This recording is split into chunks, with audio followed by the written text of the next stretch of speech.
Hey y'all, what a great day to be alive. It's so beautiful out here. It's nice and warm, and I'm gonna be grilling out on the water today, along with my family. Jamie and Bobby's gonna be here in a few minutes, and they're gonna help Mama. And our menu today is fabulous. I'm gonna be making a pork roast, baked beans, Mexican cornbread, and donuts. And guess what, y'all? I got a surprise for you. I got a co-griller over here waiting for me that's gonna be helping me with all these wonderful dishes. We're gonna have a glorious day at the grill.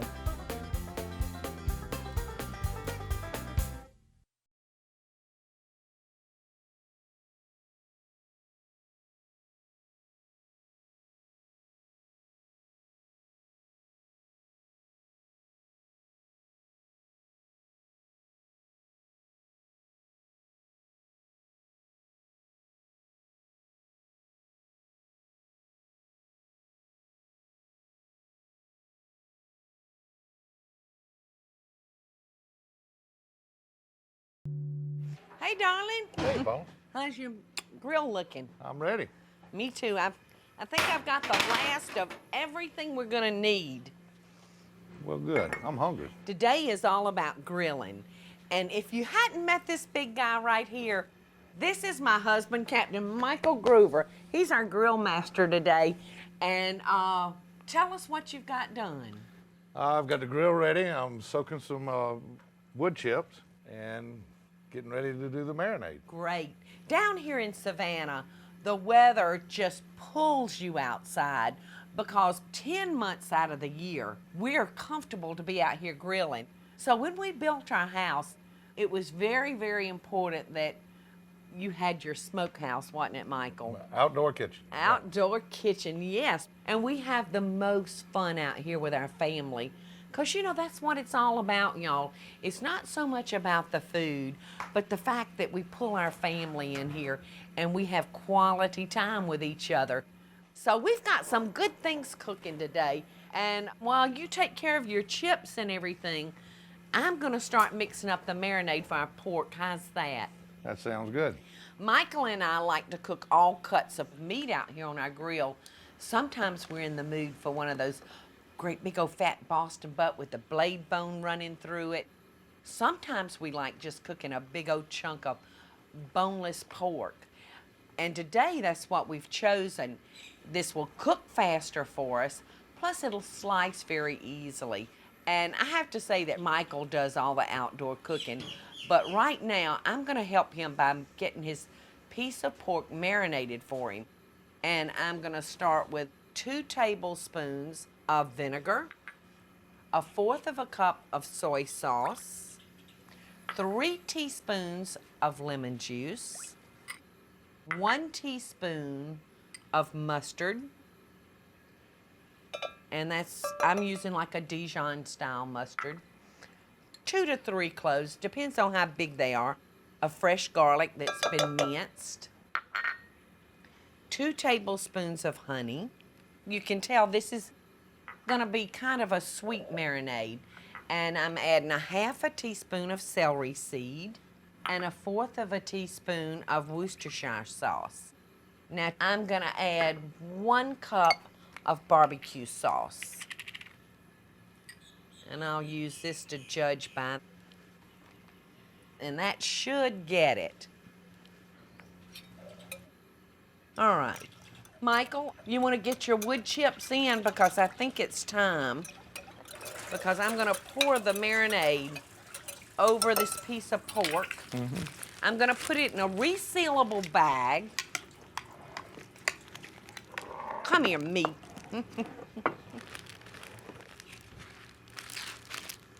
Just going to drop him right down in there. And then I'm just going to pour the marinade over it. All right, you got your chips in? Yeah, go ahead and put them in now. Yeah, go ahead and put them in now. Because, Michael, I've got another piece of meat marinated and ready for you. I'm ahead of the game today. If y'all have ever watched my show, you know how I feel about rubbing my meat. I love to rub my meat and massage all those seasonings in. Well, this bag is great because I don't have to actually make contact with it. But I'm getting that meat rubbing in. Now I'm gonna let this sit for about 4 hours before this one goes on the grill. Like I said, I have one ready right here that's been marinating for 4 hours. It smells heavenly. Smell that. Great. Doesn't that smell good?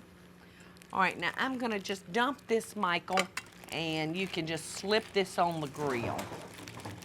So y'all can see that this piece of meat has really soaked up all of those ingredients, and it's ready for the grill.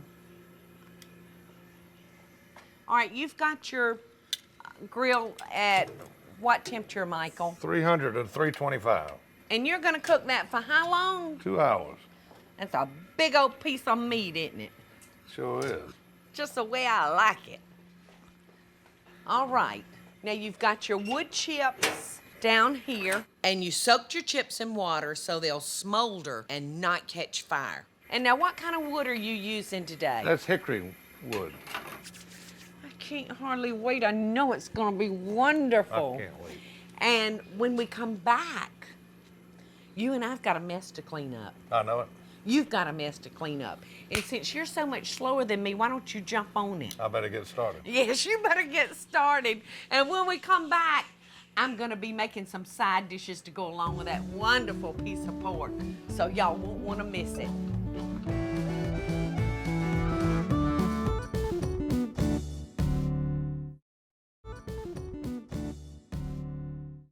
Hey y'all, welcome back. If you've just tuned in, I'm out here in our backyard in Michael's smokehouse, and today is all about grilling.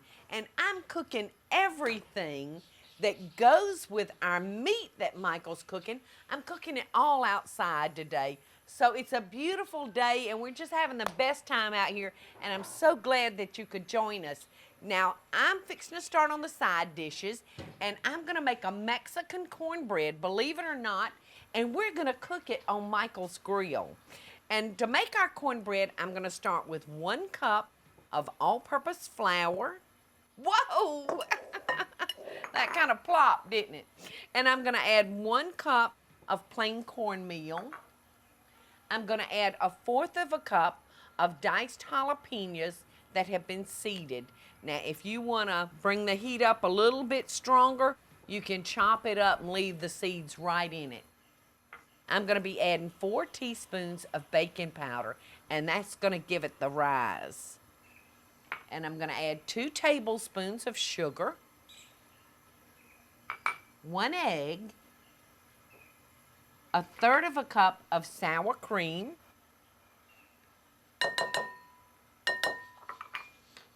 and between 1/4 and 1/3 of oil. That's gonna make our cornbread real moist and light. And the final ingredient that's going in is 1 cup of milk. And we're just gonna mix this together. And I'm gonna cook this in my cast iron biscuit maker. I think this will just be perfect for the grill. You can't hurt cast iron. And you'll wanna make sure that you spray it well, because otherwise it would really stick and you'd have a hard time getting your cornbread out. And now I'm just gonna divide this batter equally among these 7 little circles. And these are gonna be nice, individual, fat, fluffy rounds of cornbread. Okay, Michael, I've got the cornbread ready if you wanna go ahead and put it on your grill. I sure will. Thank you, thank you. How's the meat looking? Delicious. Good. All right, just that easy, we've got our bread. All right, let's come down here and let's talk about one of our favorite things to serve at a barbecue, and that's baked beans. And I got a letter from these 2 girls. I want to show you their picture. This is Sue and this is Gloria, and they always serve this baked bean recipe that I'm fixing to share with you. And they say it's the very first thing to go on the table. So I'm gonna sit y'all right here so you can watch me put this recipe together and make sure I'm doing it right. Now we're starting with 4 16-ounce cans of pork and beans. We're gonna add a 16-ounce can of the fried onions. Now I've taken a fourth of those and put them to the side and crushed them up. I'm gonna add the rest to the beans. I'm gonna add 1 cup of molasses. Not a syrup, but a molasses. Look, it almost kind of looks like motor oil, doesn't it? Molasses is real, real dark. All right, now to these ingredients, we're gonna add a cup of barbecue sauce. And that's gonna give them a real twang. All right, now I'm gonna add 2 tablespoons of mustard. And then I'm gonna add, and this is really different from anything I've ever done to baked beans, and I really think it's gonna be good, girls. And that's a 20-ounce can of pineapple, crushed pineapple, that's been drained. All right, it's gonna have a very unique flavor. And this is gonna give it a wonderful texture. I'm just gonna fold all these ingredients together. Now, normally when I make baked beans, the most important ingredient in it is onions, chopped onions. But because they're using the fried onion rings, we don't need the onion. Let's see what it tastes like, just straight up. Ooh, that's good, girls. It's different. All right, now I'm just gonna put these in our dish, and I've sprayed our dish so it won't make cleanup so terribly bad for me. Michael, you're gonna love these. They look great. Yeah, you're gonna love them because they're sweet. Now, before you can pop this in the oven, Michael, I've got one last thing to do to it. Remember those onions that I reserved? Well, I've also got 5 strips of bacon that has been cooked crisp and crumbled, and I'm gonna just mix those together. Let's see, I think I'm gonna move them to a bigger bowl. There we go, that'll work better. All right, so I've got our bacon and our onions mixed together. I'm just gonna spread that evenly on top of our baked beans, or our pork and beans right now. We hadn't baked them yet. All right, Michael, it's all yours. I can't hardly wait. Okay, Michael, we're gonna let those bake for about an hour at 350 degrees. And we're gonna stop for a minute so Michael can go powder his nose. I'm kidding you, Captain. No, we are gonna stop for a minute. And when we come back, I hear 2 boys are just coming in. I can hear them talking. And guess what? What? They are gonna make us a dessert. It's gonna be a sweet hole-in-one. Great.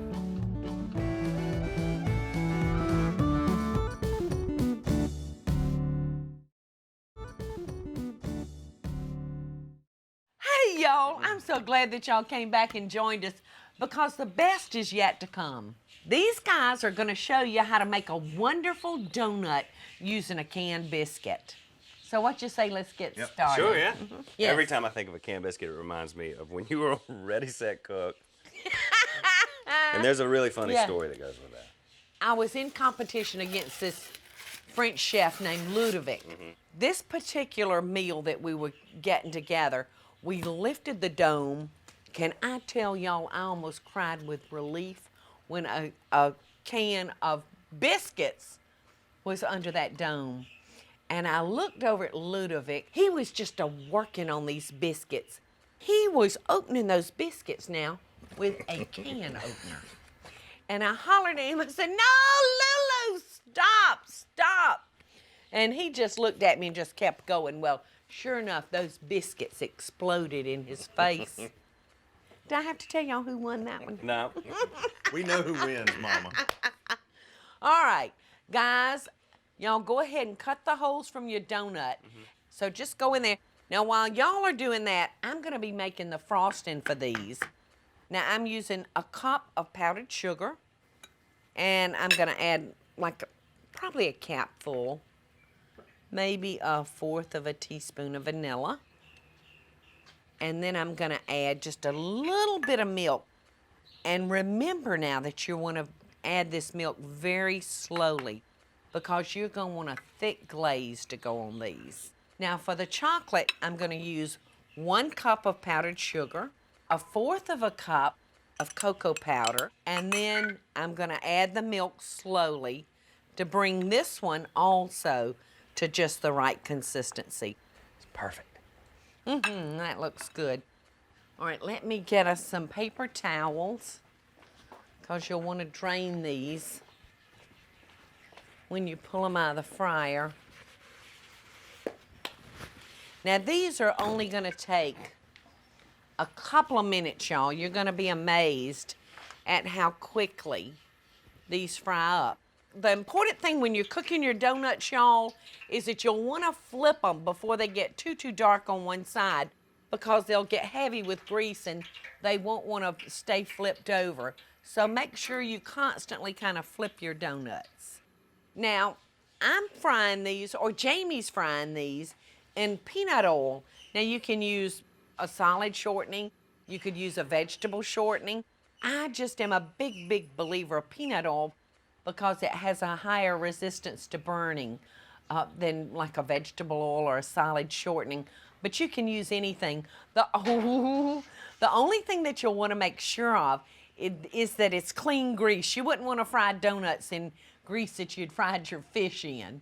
So just make sure it's clean grease. Ooh, that's a terrible thought. I know it. All right, Bobby, let's start. Glazing them while they're hot, right? Yeah, we got to get them while they're hot, honey. So let's just stick them over there and you can kind of just pour, spoon that glaze can I around. Hey, Bobby. Where do you want it? I want it in that glaze. Then where you want it? Then I want you to just kind of... It sure is hot and smells delicious. I know. Look at that. Is that beautiful It or really is. what? It really is. All right. So you be I got doing it. that. I'm going to be coming over here and dipping them in chocolate. Jamie, they're perfect. Look at that. Yum. Isn't that wonderful? It looks it. All right. I'm going to start sprinkling, okay? Okay. What's your favorite? Those. Those. Yum. You can use any kind of topping that you want. You know what would be good on these? What's that? Some coconut. Ooh, that would be good. Wouldn't that be That'd delicious? Be very good. These look great. I know they do. Why don't you start picking them up and moving these placing to the move these to our serving dish. And when we come back, I want to share a tip with y'all that's going to give corn a whole new look. You're not going to want to miss it.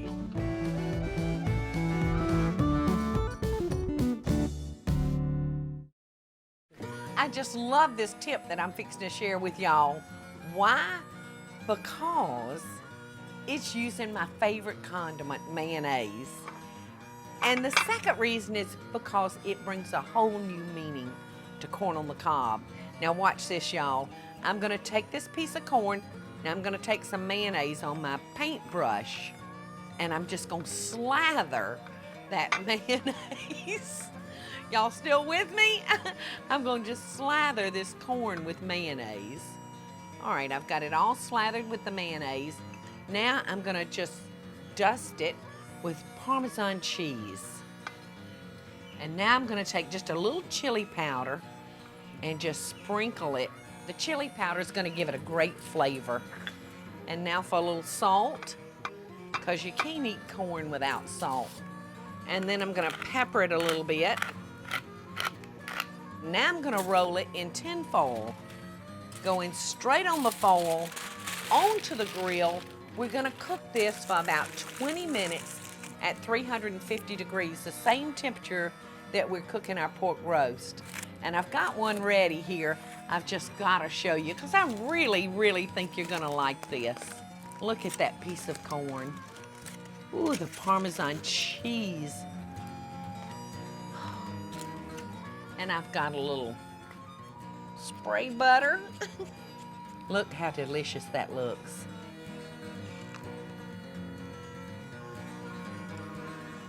You're not gonna believe that corn on the cob can get even better. We have had more fun today out here in the smokehouse. The weather's been just perfect for us. We've cooked up a marinated pork roast that's so good. And Sue and Gloria, thank you girls for sharing that recipe with us. It's so good. And I thought I had fixed baked beans every which way, but there was to do. Aren't they fabulous? Those baked beans they're wonderful. Well, tell Sue and Gloria. Sue and Gloria, your baked beans are quite possibly the best I've ever had. What? They're wonderful. They are. They're as good as yours. They're As good as, okay. And Jamie and Bobby fried up donuts for Michael, for our pawpaw, because he's got a tremendous sweet tooth. I can't wait. Or is it teeth? Teeth. And the Mexican cornbread, yum. So I guess it's time for us to sign off. But remember, we love you, and we send you best dishes and love from our kitchen to yours.